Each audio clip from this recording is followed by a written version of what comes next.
Need to check the use names list before writing, then craft the story. The names to avoid: Glenn, Diane, Daniel, Paul, Robert Mercer, Nathan, Carlton, Courtney, Walter, Frank, Arthur, Marcus, Howard, Beverly, Tyler, Raymond, Ed Calloway, Jerome, Gregory, Desmond, Alan, Melissa, Sandy, Craig, Leonard, Oliver, Kevin, Carol, Victor Carver, Ethan Douglas, Preston, Margaret, Brendan, Harlan, Lily, Warren, Cheryl, Bart, Isaac, Renee, Sandra, Ray, Claire, Dennis, Dad, Harold, Patricia, Wendy, Carl, Lewis Callahan, Joanna, Dwayne, Colleen, new names I'll use: narrator, Miles, grandfather, 62, son, Derek, daughter-in-law, Fiona, bio daughter, Zoe, adopted grandson, Caleb, 10 years old, friend, neighbor, Gus.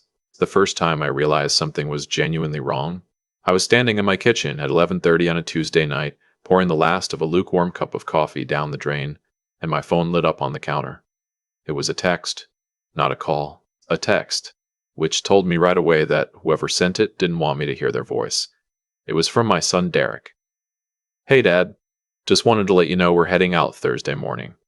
Family trip. Disney World. Then a 4-night cruise out of Port Canaveral. Caleb is staying home. He's fine. Don't worry about it. I read it 3 times. Then I set the phone face down on the counter and stood there in the dark for a long moment, listening to the refrigerator hum. Caleb was 10 years old. Derek and his wife Fiona had adopted him 22 months ago, after 3 years of paperwork, home studies, and court dates. I'd sat in that courtroom myself. I'd watched Caleb stand up in a suit 2 sizes too big for him, grinning so wide it looked like it hurt his face, when the judge said it was final. I'd taken him out for a burger afterward, and he'd ordered 2 milkshakes because Derek told him he could get whatever he wanted. He drank both of them. He was 7 then, and now he was 10, and his parents were going to Disney World without him. I picked the phone back up. "What do you mean he's staying home?" Derek responded 11 minutes later. "Fiona thinks it's better this way. He gets overwhelmed in crowds. It's not a punishment. It's a logistical thing." Logistical. I'd raised Derek for 26 years. I coached his Little League team. I drove him to the emergency room at 2 in the morning when he was 16 and broke his collarbone falling off a roof he had no business being on. I put him through 2 years of community college and helped him get the down payment together for his house. I knew when he was lying, and he was lying. I typed back, "Who's staying with him while you're gone?" 13 minutes. "He's old enough to manage for a few days. We left him food and the neighbor's number." I put the phone in my pocket and went to bed. I didn't sleep. Thursday came. I knew it had, because I'd been watching the clock since 5 in the morning. By 10, I'd already mowed half my lawn, reorganized the cabinet under my bathroom sink, and called my buddy Gus just to have someone to talk at. Gus listened for about 4 minutes and then said, "Miles, go get the kid." Then he hung up. I drove to Derek's house. It's 40 minutes from mine, out past the edge of town where the subdivisions start looking identical and every yard has the same 3 shrubs. I pulled up to the curb and sat there for a second. The driveway was empty. Both cars gone. I knocked on the front door. Caleb opened it. He was wearing a t-shirt from his school's field day 2 years ago, basketball shorts, and no shoes. His hair was uncombed. He looked at me, and for 1 second his face did that thing where it didn't know what expression to land on. Surprised, relieved, embarrassed, something else underneath all of it. Then he just said, "Grandpa," very quietly, and stepped back to let me in. The house was cold. They'd left the AC running, but nothing else. The kitchen counter had a box of cereal, 2 cans of soup, a sleeve of saltine crackers, and a paper with a phone number written on it in Fiona's handwriting. The neighbor's number, presumably. There was a $20 bill folded under the corner of the paper. $20. For however many days. I stood in that kitchen looking at that $20 bill for a long time. Long enough that Caleb came and stood beside me, not saying anything, just standing there the way kids do when they know something is wrong, but don't have the words for it yet. "You eatin' breakfast?" I asked him. "Some cereal," he said. "You want to go get real breakfast?" He looked up at me. Like out? Like out. He went and put on shoes without another word. We went to a diner about a mile from his school. The kind of place with laminated menus and coffee that comes in a pot they never stop refilling. Caleb ordered pancakes and eggs and ate everything on the plate, then looked at the leftover toast on my plate until I slid it over to him. I watched him eat and I tried to figure out what I was going to say. He got there first. "They didn't want me to come," he said. He wasn't asking. He said it the way you say something you've already been sitting with for a while, something that stopped being a raw wound and started being just a fact. That was somehow worse than if he'd been crying. "I don't know that for certain," I said, which was the most honest I could be without telling a 10-year-old that I thought his father was a coward and his stepmother was cruel. "Zoe got to pick the cruise ship," he said. She showed me pictures on the iPad. There was a water slide on the boat. He took a piece of my toast. I've never been on a boat. Zoe was 8.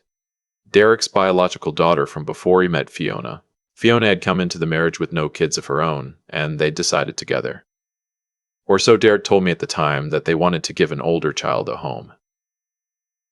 That's how they'd explained it to me. "We want to give a kid a real chance, Dad. An older kid who needs a family." I believed him. I'd been proud of them. I reached across the table and put my hand on top of Caleb's hand, the way my own father used to do when he didn't have better words. "Pack a bag," I said. "You're coming with me." He looked at me. "For how long?" "Until your parents get back. Maybe longer. We'll figure it out." He didn't argue.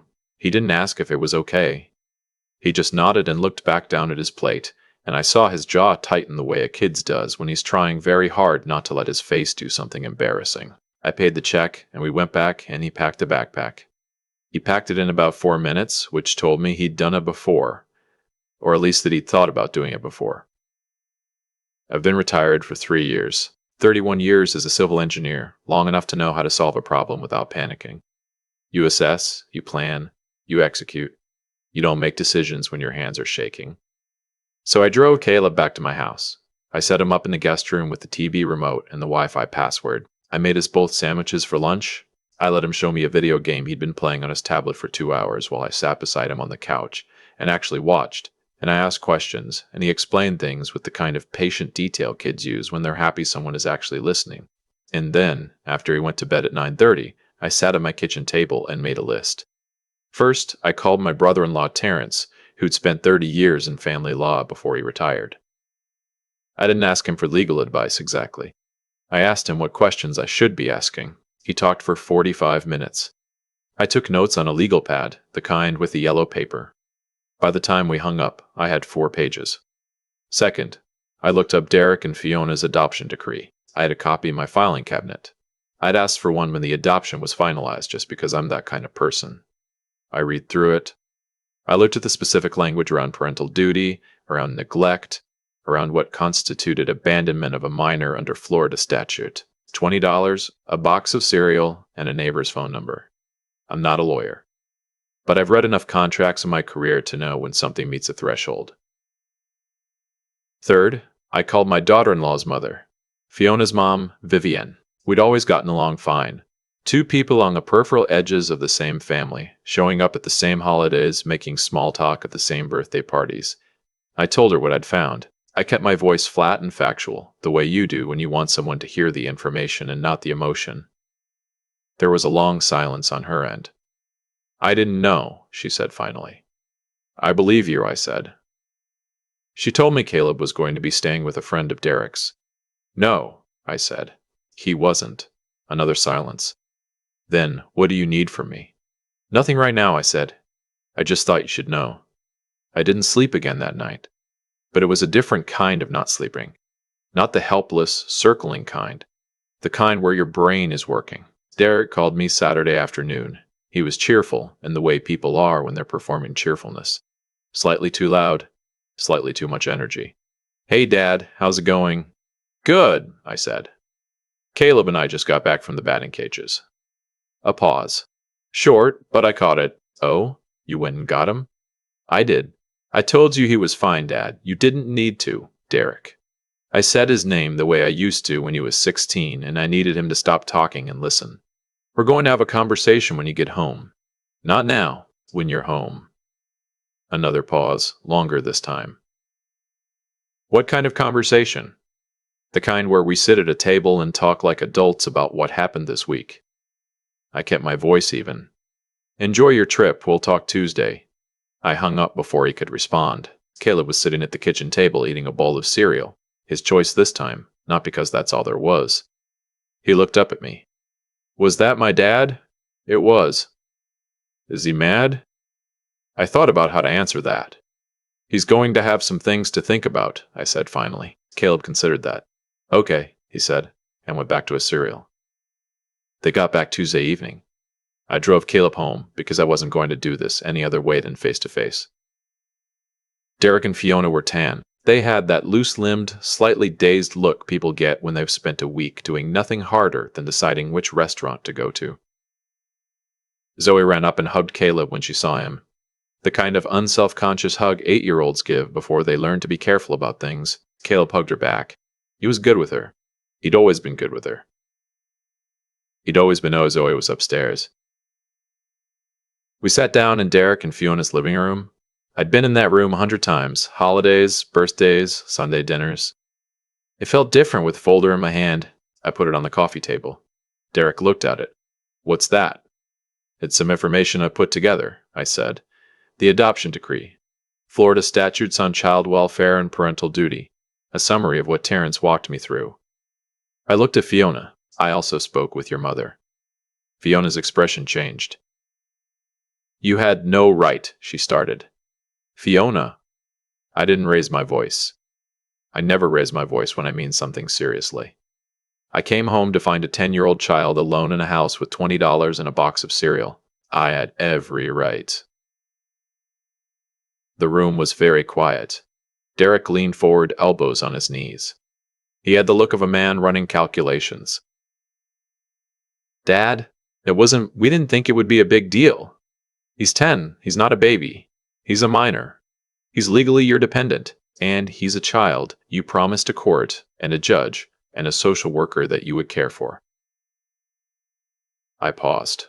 He's also a child who told me over pancakes on Thursday morning that he knows you didn't want him to come.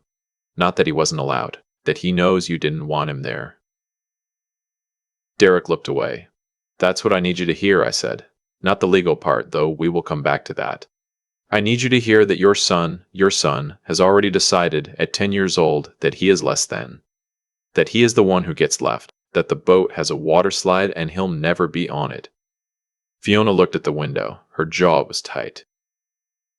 When Caleb came to this family, I said it wasn't conditional.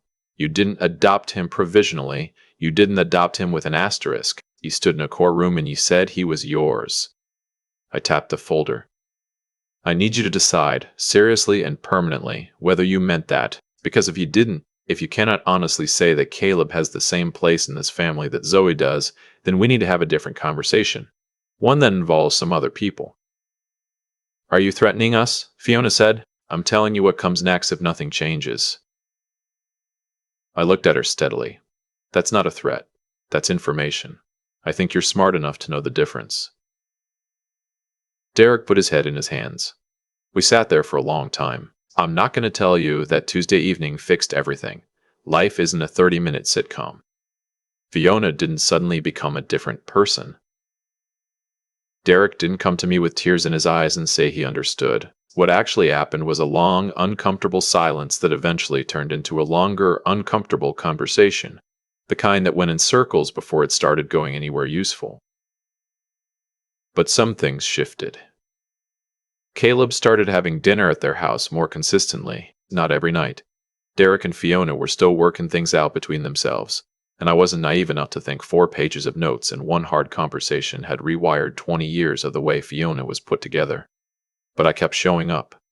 I called Caleb on school nights. I drove to his soccer games. I took him to the batting cages every other Saturday, and I let him talk about whatever he wanted. 2 months after they got back from that cruise, Derek called me on a Wednesday evening. I talked to someone, he said. A family counselor. Fiona agreed to go. I didn't say anything for a moment. That's good, Derek. She doesn't dislike Caleb. I need you to know that. It's more complicated than that. I know it's more complicated than that, I said. It always is. I should have said something when she first started pulling back, he said. After Zoe turned 6 and things got easier with her, I noticed Fiona was different with Caleb. I told myself it was just an adjustment period. He stopped. I didn't want to see it. No, I said. You didn't. Another pause. He asked me last week if we could all go somewhere this summer, Derek said. The 4 of us. He said he wants to see the Grand Canyon. I smiled, just to myself standing in my kitchen. The Grand Canyon's a good choice. Yeah. His voice was quieter. I thought so too. Last month I took Caleb to a baseball game, just the 2 of us, the way we do it. We got there early so we could watch batting practice, and we ate bad hot dogs. And in the 7th inning, he fell asleep on my shoulder the way he used to when he was younger, and hadn't yet decided that falling asleep on people was something to be self-conscious about. I didn't move. I sat there in the noise of the stadium with my grandson's weight against my shoulder. And I thought about that kitchen counter. The $20 bill. The crackers. The number for the neighbor he'd never met. And I thought about the folder on the coffee table. About Terrence on the phone for 45 minutes. About Vivian's silence before she said I didn't know. People ask me sometimes if I regret how I handled it. If I went too hard, too fast. If I should have given Derek and Fiona more grace, more time, more benefit of the doubt. I don't spend a lot of time on that question. What I know is this. There is a 10-year-old boy who called me Grandpa before he called anyone else anything that mattered. Who packed a backpack in 4 minutes when I told him to come with me. Who ate 2 pieces of toast at a diner and told me a simple, devastating truth about what he understood about his place in his own family. And what I know is that the most important thing I have ever done, more than any project I managed, any problem I solved, any bridge that got built on time and under budget, was to drive 40 minutes on a Thursday morning and knock on that door. He stirred when the crowd cheered, lifted his head, looked around, blinked. Did we score? He asked, his voice still half asleep. Not yet, I said. But we've got a few innings left. He settled back against my shoulder. We stayed until the last out. I think about cause and effect a lot. Not in any grand philosophical way, just the plain mechanical version of it that you learn after 6 decades of watching things play out. You make a choice. The choice makes the next thing. The next thing makes the thing after that. It's not magic. It's not fate. It's just the way the world actually runs, underneath all the stories we tell ourselves about it. Derek and Fiona made a choice when they stood in that courtroom. They said out loud, in front of a judge and a social worker and me, that Caleb was their son. And for a while, I think they meant it. Or they meant a version of it, the version that felt good. The version where adopting an older child said something flattering about who they were as people. The version that didn't account for how hard it actually is to love someone you didn't grow from the beginning. To keep choosing that love on the days it doesn't come easy. When it stopped being easy, they stopped choosing it. That's the honest thing to say. And when you stop choosing something like that, the gap doesn't stay empty. It fills up with distance, with different rules for different kids, with a $15,000 cruise and a $20 bill on a kitchen counter. The effect follows the cause, every time, whether you're paying attention or not. What I keep coming back to is Caleb sitting across from me at that diner eating toast that wasn't even his, saying I know they didn't want me to come in the same tone you'd use to read a weather report. That's what the cumulative effect of being treated as less than looks like on a 10-year-old face. Not a meltdown. Not anger. Just a quiet, settled understanding that he already knew his place. That's the thing that intelligence demands we look at squarely. Not the dramatic moments, but the quiet conclusions children draw from ordinary days. Kids are not stupid. They are watching everything, all the time. They are building a picture of who they are based on how the people who are supposed to love them unconditionally actually treat them when nobody's making a speech about it.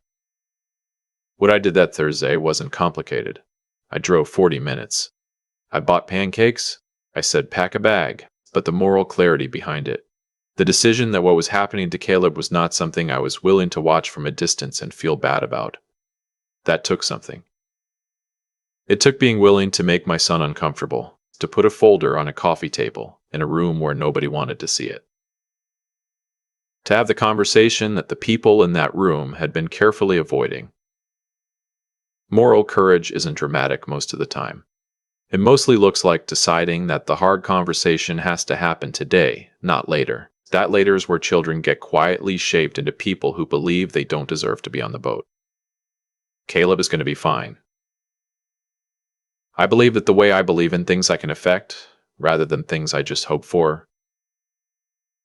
because I am going to keep showing up. And Derek is going to keep going to that counselor. And Fiona is going to keep being complicated, because people are, and that's allowed as long as the behavior changes even when the feelings haven't fully caught up yet. The last time I dropped Caleb off at home, he turned around at the front door and said, "Same time Saturday, Grandpa?" "Same time Saturday," I said. He went inside.